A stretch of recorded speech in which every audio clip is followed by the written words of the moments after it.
സ്ലീഹ 7-ാം വ്യാഴം. വിശുദ്ധ മത്തായിയുടെ സുവിശേഷം 16-ാം അധ്യായം 1 മുതൽ 14 വരെയുള്ള വാക്യങ്ങളുടെ വിശകലനം. ഫരിസേയരുടെയും സദുക്കാരുടെയും പുളിമാവ് സ്വാദിഷ്ടമായ അപ്പം ഉണ്ടാക്കുന്നതിന് ഒരു നുള്ളു പുളിമാവ് മതി. എന്നാൽ അത് അധികമായാൽ അപ്പം പുളിച്ച് സ്വാദ് നഷ്ടപ്പെടും. മനുഷ്യരും പുളിമാവിനെ പോലെയാണ്. സമൂഹത്തെ വളർത്താനും തളർത്താനും മനുഷ്യപ്രകൃതത്തിന് കഴിയും.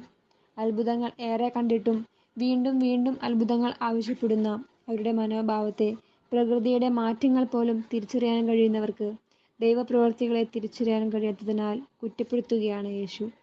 എല്ലാറ്റിൻ്റെയും ദോഷവശം മാത്രം കാണാൻ കഴിയുന്ന മനുഷ്യർ മാവിനെ മോശമാക്കുന്ന പുളിമാവിന് തുല്യമാണ്. നിയമങ്ങളെല്ലാം അറിയുന്ന വിജ്ഞാനികളാണെന്ന് സ്വയം നിഗളിക്കുകയും എന്നാൽ അന്ധരെ നയിക്കുന്ന അന്ധരെ പോലെ അബദ്ധ വിജ്ഞാനം കൊണ്ട് മനുഷ്യരെ വഴിപിഴപ്പിക്കുന്നവരെ സൂക്ഷിക്കണമെന്ന ഉദ്ബോധമാണ് ഫരിസേയരുടെ പുളിമാവിനെക്കുറിച്ചുള്ള ഈ പ്രബോധനം.